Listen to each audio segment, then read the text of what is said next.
Scene 1. A small forest town called Balsamville. Vixie, a clever fox, is having a picnic with her friends. Stinky, a sweet-smelling/natured skunk. Banji, a bashful deer who has a secret crush. Ollie, a musical owl, and her dance partner, Big Buck, a hopeless romantic. They're lounging on a picnic blanket, enjoying an array of tasty treats. Ollie says, Who? Excuse me, frog in my throat. Who all is excited for the talent competition? Big Buck says, I am. Stinky says, me too. Banji says, you betcha. Vixie says, I can't believe it's already almost time for that.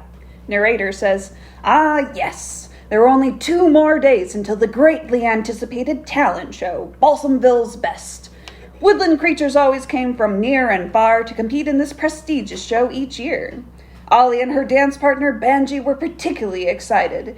They'd competed 3 times already in the past. However, they had never won, so they were all the more determined now. Stinky says, how is your dance coming along? Ollie says, it's going great. Look.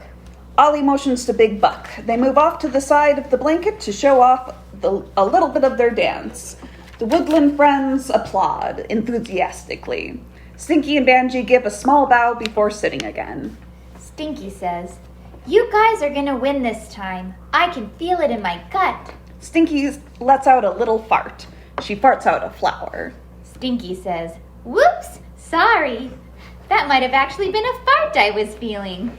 Narrator says, yeah, that's right. She's a skunk named Stinky who somehow always smells amazing and farts out flowers.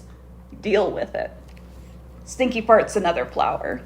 Banji says, how do you do that? Stinky says, sorry, I had beans for lunch. Banji says, no, I mean, how do your farts always smell so good? Mine just plain stink. Stinky says, oh, Banji, you always say just the sweetest things ever. Vixie says, ooh, Stinky and Banji farting in a tree, Kissing. Banji says, real mature, Vixie. Vixie says, you're the ones talking about farts. Narrator says, to be fair, even Shakespeare wrote fart jokes into his plays. This puts our show right up there with some of the true literary geniuses. Think about it. Suddenly, there's a strange sound. The forest friends are confused. Vixie says, what was that? Banji says, I don't know. Maneater, a mischievous T-Rex, and Alex, a magical travel agent tiger, enter from stage right. Maneater is wearing a Hawaiian t-shirt, Crux, and a large floppy sun hat, and is carrying 2 suitcases. Alex has a clipboard. And here we go. Welcome to Bora Bora. Maneater says, this isn't Bora Bora. Where are we? Vixie says, excuse me, can we help you? Alex says, where are we? Vixie says, you're in Balsamville. Maneater says, how far is that from Bora Bora? Vixie says, Bora Bora? Where's that? I've never heard of there before. Maneater says, what did you do? Alex says, I didn't do anything. I don't know why we came here instead. Ollie says, Who are you? Alex says, I am Alex. Vixie says, my name is Vixie. These are my friends, Ollie, Stinky, Big Buck, and Banji. Big Buck says, hi. Maneater says, I am Maneater. The woodland friends gasp and take a step back. Banji says, Maneater. Maneater says, oh no, don't worry. Maneater means good guy in my native tongue. The woodland friends sigh in relief. Banji says, what are you? Maneater says, I'm an accountant. Banji says, no, like, what are you? Maneater says, oh, I'm a T-Rex. The woodland friends gasp and step back again. Big Buck says, don't eat me. Banji says, I'm too pretty to die. Maneater says, huh? Oh no, I'm a vegetarian. A Vegisaurus. I only eat veggies. Narrator says, the woodland friends were greatly confused. They'd all seen drawings of T-Rexes in books before, but they'd been told that dinosaurs were extinct. Had they been wrong? How in the world did a T-Rex end up in their neck of the woods? And where is Bora Bora anyway? Vixie says, "What are you doing here?" Maneater says, I don't know. I'm supposed to be on vacation with my cousin right now. Stinky says, what do you mean? Alex says, I'm a travel agent. I run my own business. Whisker me away. With my magic, I can send you to anywhere and to any time that you want. Wow. Narrator says, the Woodland friends were excited and confused. Did the savvy travel agent truly have the magical ability to make her clients time travel to anywhere they wanted? Seemed awfully over the top for just a vacation. But then again, just because none of them had ever done it before doesn't mean that others hadn't. After all, they were fairly secluded in their quiet little corner of the woods. Maybe time-traveling vacations were all the rage in the big cities right now. Maneater says, if you'll excuse me, I'm going surfing. Alex says, yes, here we go. Alex holds out her hands dramatically. Nothing happens. Maneater says, nothing happened. Alex holds out her hands again. Alex says, I said, here we go. Maneater says, what's wrong? I don't know, says Alex. My magic isn't working. Vixie says, does your magic not work a lot of the time? Alex says, no, it always works. Vixie says, clearly not always. Stinky says, do you mean that you're trapped here? Alex says, I think so. Stinky says, oh no, that's awful. Vixie says, Narrator says, although all of her friends were deeply concerned for their time-traveling companions, Vixie couldn't quite shake the feeling that there was something more sinister going on than any of them realized. However, since she couldn't put her paw on what that might be, she decided to bring them to their faithful leader, Princess Mouse. Ollie, Big Buck, Stinky, and Banshee exit to stage right. Vixie, Maneater, and Alex exit to stage left. Scene 2. Mrs. Ed's stable and table. Princess Mouse, a royal musical mouse, is sitting at a table with Percy, an ornery porcupine, and Mrs. Ed, a whimsical horse and owner of the hotel/pub. Seated at a separate table is Winnie, a lovable bear, and her friend Bruno, a horse. They are playing a game of Uno. Sammy Sorlot, a busy bald eagle who works at the pub, is bustling about with a mop, cleaning. Mrs. Ed says, No, the flowers are for the competition should be roses, not daisies. Princess Mouse says, I like daisies. Percy says, boring. I want coffee. Percy pokes Princess Mouse with his quills. Princess Mouse says, ouch, stop it. Mrs. Ed says, Hey, behave. Sammy soars a lot. Fetch another coffee for Percy. Sammy Sorlot says, oi oi. He soars to the bar to make a pot of coffee. Narrator says, in every small town there's always that one special spot that all the locals like to go to. The local watering hole, if you will. For Balsamville, that was Mrs. Ed's stable and table. Whether you needed a place to spend the night, a delicious meal, a stiff drink, or just wanted to hang out with a friend, stable and table was the place to go. Winnie throws a card down victoriously. Winnie says, Uno. Bruno says, aw.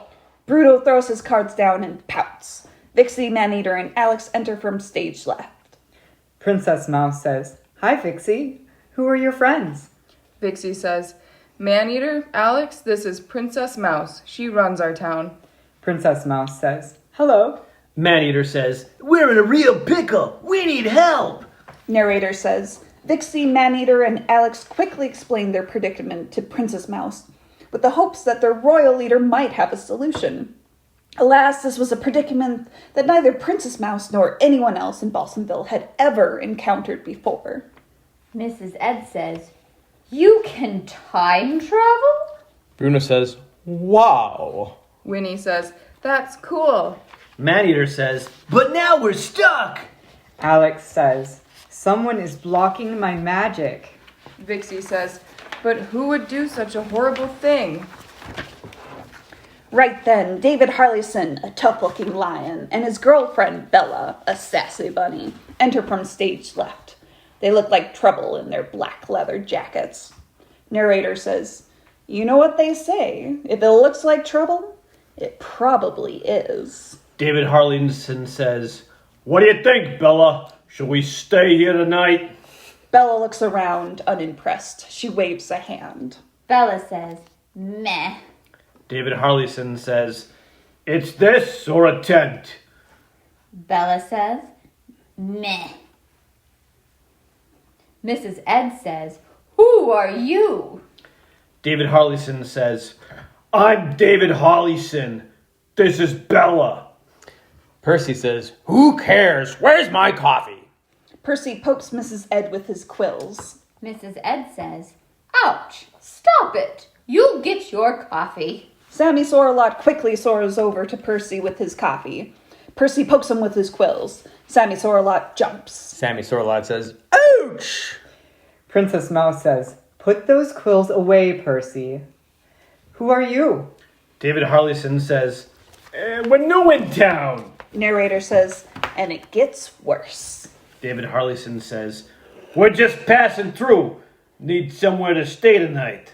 Vixie says, new to town, huh? David Harleyson says, what's it to you? Vixie says, I don't know. Maybe nothing. But then again, maybe something. Bella throws shade at the friends with a roll of her eyes. Bella says, meh. Narrator says, everyone knows that you should never judge a book by its cover, and normally the Woodland Friends would be far more welcoming. However, the thought that was front and center in everybody's mind was that it was awfully suspicious timing that David Harleyson and Bella just so happened to come to town at exactly the same time that Maneater and Alex became mysteriously trapped in Balsamville. Princess Mouse says, where are you from? David Harleyson says, not here. Mrs. Ed says, where are you going? David Harleyson says, elsewhere. Princess Mouse says, why are you here? David Harleyson says, I just said, we're passing through. Just need a place to crash. Mrs. Ed is very suspicious of the biker pair, but reluctantly nods to Sammy Sorrelot. Mrs. Ed says, Sammy soars a lot. Help these two sign in, then show them to their room. Sammy Sorrelot says, really? Princess Mouse says, hop to it, Sammy Sorrelot. Sammy Sorrelot reluctantly leads David Harleyson and Bella off stage to stage left. As soon as they're gone, everyone begins gossiping with each other. Narrator says, Walter Winchell once said, gossip is the art of saying nothing, in a way that leaves particularly nothing unsaid. Of course, in our Woodland Friends' case, subtlety was not quite their style. Princess Mouse says, I bet it was them. Mrs. Ed says, they're the ones who tampered with your magic. Alex says, I bet you're right. Maneater says, did you see just how suspicious they looked? Vixie says, how suspicious they looked? Have you looked in a mirror recently? Maneater says, what's that supposed to mean? Vixie says, meaning that we already learned that it's wrong to judge a book by its cover. That was the moral of the story last time. Just because someone is different from you doesn't mean they're bad. Princess Mouse says, that's true, most of the time. But come on, they're clearly the bad guys. Vixie says, I'm just saying that it seems a little on the nose to blame them. Princess Mouse says, just because it's obvious doesn't mean it's wrong. Bruno says, yeah. Winnie says, she's right. Percy says, more coffee. Percy pokes Narrator with his quills. Narrator says, ouch, stop it, Percy. I'm narrating here. Although Vixie still couldn't shake the feeling that there was something that they were missing. She was clearly the odd opinion out. Princess Mouse instructed Vixie to snoop around and see if there was anyone who knew something about David Harleyson and Bella. Vixie, Maneater, and Alex exit to stage right. Percy, Mrs. Ed, Princess Mouse, Bruto, and Winnie exit to stage left. Scene 3, The Forest of Balsamville. Ollie, Big Buck, and Wally, a breakdancing fish, are being interviewed by 2 news reporters, Warren, a charming wolf, and Selena, an adorable chipmunk. Sneaky, a shifty skunk, follows everywhere the reporters go, all the while filming them with an old-time video camera. Sneaky says, 3, 2, 1, action. Selena says, and we're live here in small town of Balsamville. I'm Selena. Warren says, I'm Warren. Warren flashes a charming smile at the camera. Selena says, and we're joined now by Ollie, Big Buck, and Wally. Big Buck says, Hi, Mom. Selena says, Wally, I hear you're really good at breakdancing. Wally says, Yeah, look! Wally steps to the side to show off his breakdancing.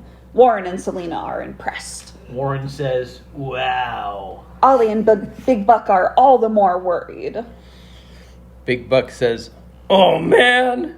Ollie says, how are we supposed to compete with that?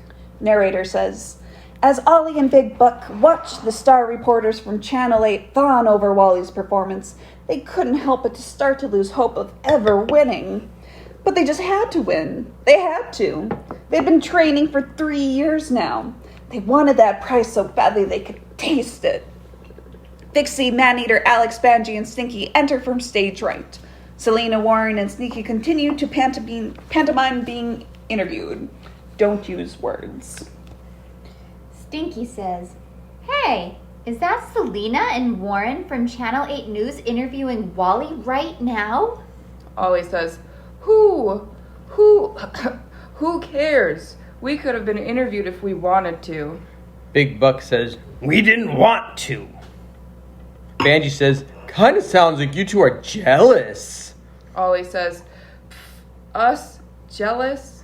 Big Buck says, No. Ollie says, I just think we would have been more interesting to interview. Vixie says, Uh-huh. Maneater says, This stinks! Stinky says, Sorry. Maneater says, Not you! You actually smell fantastic. Stinky says, Thank you. Maneater says, What stinks is that I'm supposed to be scuba diving with dolphins right now. Big Buck says, Oh?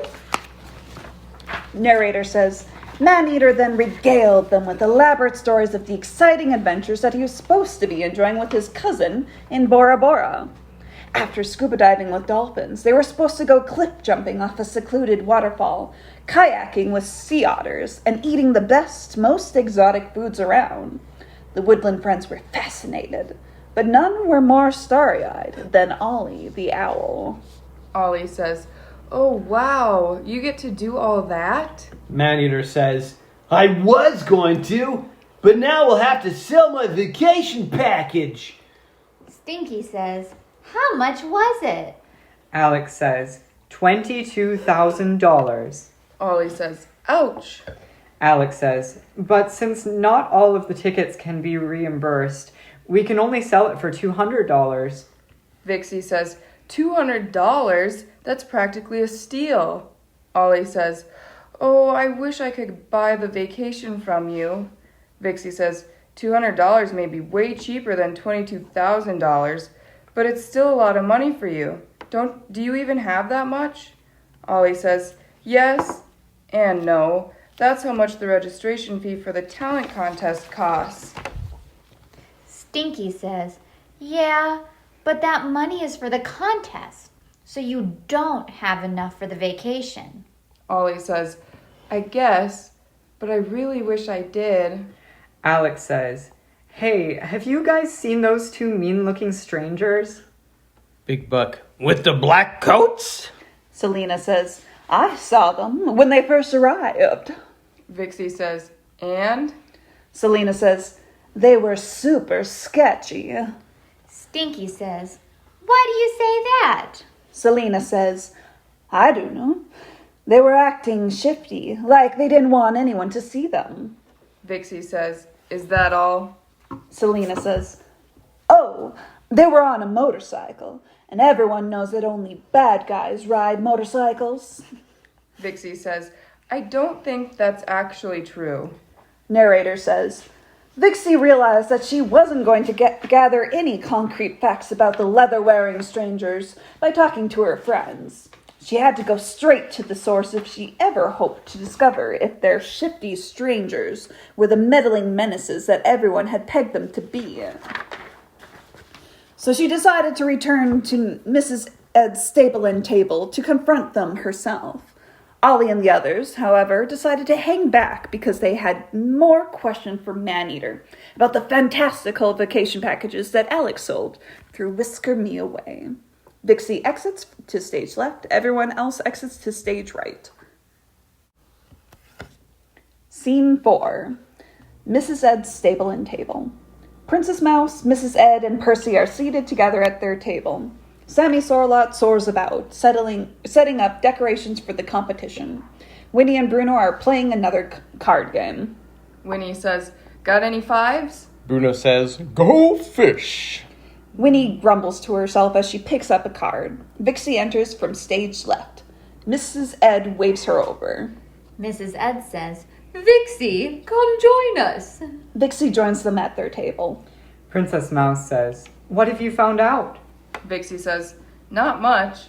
No one has actually talked to them yet. Percy says, "Where's my beer?" Percy leans towards Mrs. Ed to poke her with his quills, but she quickly holds up a pillow to block him. Mrs. Ed says, Not today, Percy. Sammy soars a lot. Fetch him his beer. Sammy Sorlot soars to the counter. He returns holding a mug of beer and a pillow held out like a shield. He carefully hands the mug to Percy, then soars back to a safe distance. David Harleyson and Bella enter from stage left. They take a seat at the table, away from the others. Princess Mouse says, "There they are." Vixie says, I'll handle this. Vixie saunters over to David Harleyson and Bella. The Woodland friends watch as inconspicuously as possible. Vixie says, mind if I join you? Bella eyes her up and down, throws shade at Vixie. Bella says, meh. David Harleyson says, "We're here to eat, not socialize." Vixie says, yeah, I've noticed you two don't seem to want to talk to anyone. Why is that? David Harleyson says, "'Cause none of you seem interested enough to talk to." Narrator says, Vixie found herself feeling very frustrated with the elusive pair. She realized she was going to have to change up her approach. Vixie says, all right, so you like to play games, huh? What's a fox got to do to get to the likes of you to talk? David Harleyson says, "What do you want to talk about?" Vixie says, the word on the street is that Maneater and Alex are trapped here because someone tampered with Alex's magic. David Harleyson says, "Is that so?" Vixie says, the other word on the street is that you two may have something to do with it. David Harleyson says, "We don't know nothing about that." Vixie says, right. You're just passing through. Well, maybe you are. Maybe you aren't. David Harleyson says, "You want us to talk?" Vixie says, yeah. David Harleyson says, "Okay, maybe we do know something. But you know, talking is thirsty business." Vixie says, Sammy Sorlot, a round of drinks, please. Sammy Sorlot soars to the bar to get their drinks. He carries 3 mugs on a tray to their table, hands the drinks out, then soars back to his decorating. They all take a sip of their drinks, eyeing each other suspiciously. David Harleyson says, "What do you want to know?" Vixie says, everything. David Harleyson says, "Okay. Flamingos bend their knees at the ankle, not the knee." Vixie says, what? David Harleyson says, "Sloths can hold their breath longer than dolphins can." Vixie says, I don't understand. David Harleyson says, "You said you wanted to know everything. I'm starting with all the fun facts I know." Vixie says, that's not what I meant and you know it. Tell me everything you know about why Maneater and Alex are stuck here. David Harleyson says, sorry, we don't know nothing about that. David Harleyson and Bella cheers their mugs and take a satisfied drink. Narrator says, it was at that point that Vixie realized she had been had by David Harleyson and Bella. They were never going to open up to her. If Vixie wanted to get to the bottom of this mystery, she was going to have to be even more clever than that. Everyone exits to stage left. Scene 5. Mrs. Ed's stable and table. The next day. Ollie and Big Buck are sitting around in the audience, looking very sad. Stinky and Banji enter from stage left, wearing contestant number cards. Stinky says, "Oh, I'm so nervous." Stinky farts another flower. Stinky says, "Oh, sorry, I get gassy when I'm nervous." Banji says, you don't need to be nervous. You'll do great. Stinky says, "I hope so." Banji says, I know so. Everyone will love you. Stinky says, "Aw, shucks, Banji. That's such a sweet thing to say." Banji says, only as sweet as you smell. Stinky says, "Aw, stop." Banji says, hey, look, it's Ollie and Big Buck. Stinky says, "Hey guys, why the long faces?" Ollie says, I made a horrible mistake. I spent our contest money on Maneater's vacation. Banji says, you did what? Big Buck, we can't compete. Stinky says, "Oh no!" Ollie covers her face in shame. Narrator says, Stinky and Banji felt horrible for their dear friends. They knew just how hard Ollie and Big Buck had been practicing for the talent show. It was a horrible disappointment that they would now have to sit this one out. They couldn't understand why Ollie would go and spend the admission fee on the vacation package. And now that she had, Ollie didn't feel the rush of joy and excitement that she'd felt earlier that day. She only felt regret. Maneater and Alex enter from stage left. Alex says, hey Ollie, excited for your trip? Big Buck says, oh no. Big Buck covers his face, sad.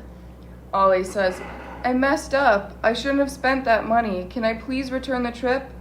Alex says, I'm sorry. I wish I could help, but all sales are final. Big Buck, please.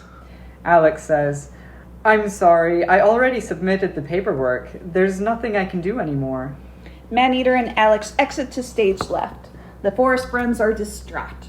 Everyone exits to stage left. Scene 6. Mrs. Ed's stable and table. The start of the competition. Percy, Mrs. Ed, and Princess Mouse are sitting at the judges' table.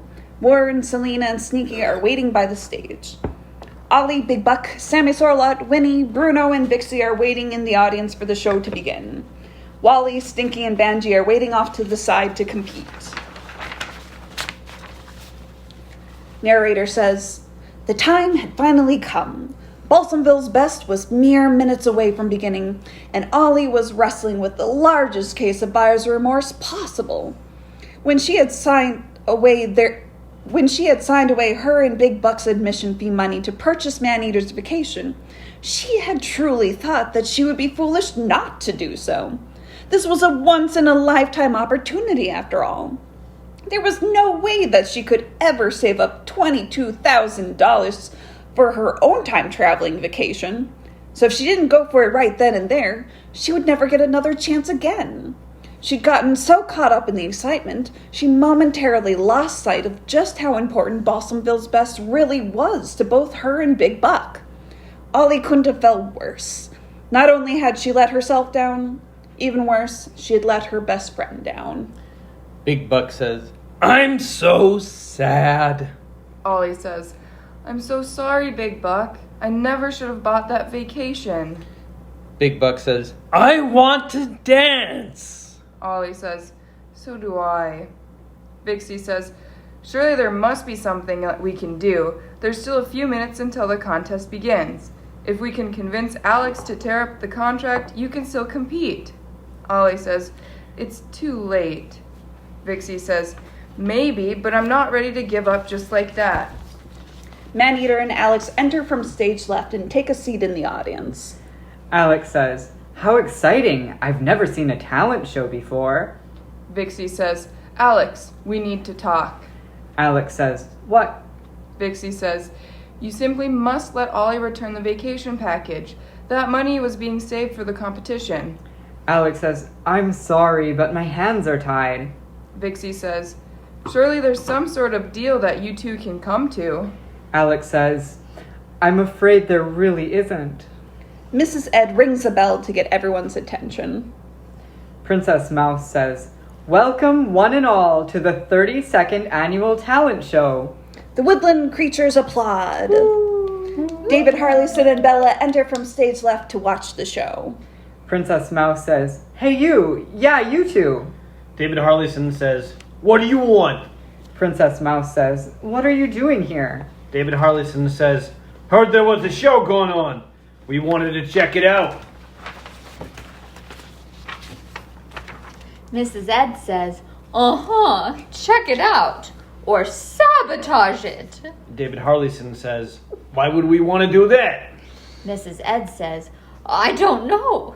Why would you sabotage Maneater's vacation? Bella says, meh. David Harleyson says, why does everyone keep asking us that? We don't even know who Maneater is. Vixie says, sure you do. He's right there. Vixie points to Maneater. Maneater quickly tries to cover his face, but it's too late. David Harleyson says, George? Vixie says, George? Who's George? David Harleyson says, he is. David Harleyson points at Maneater. Maneater says, no George here. You're confusing me with someone else. Selena says, yeah, that's not George. His name is Maneater. David Harleyson says, since when? Stinky says, wait, so are you Maneater or George? Maneater says, Maneater. David Harleyson says, George. Alex says, you've got the wrong dinosaur. David Harleyson says, Angela? Alex says, whoopsie. Vixie says, you know Alex too? David Harleyson says, no, but I do know Angela. Banji says, who is Angela? What is going on right now? Alex says, well, look at the time. Nice to meet you all, but we've got to be going. Vixie says, not so fast, Alex, or Angela, or whoever you are. No one is going anywhere until we get to the bottom of this. Are you absolutely sure that they are who you think they are? David Harleyson says, absolutely. Ollie says, how do you know them? Mrs. Ed says, yeah, are you a dinosaur too? David Harleyson says, dinosaur? Who's a dinosaur? Winnie says, he is.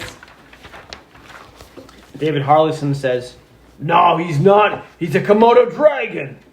Sneaky says, I'm so confused. Big Buck says, me too. Vixie says, I think I might know what's going on. Bruno says, what? Narrator says, at last the pieces were slowly starting to come together for Vixie.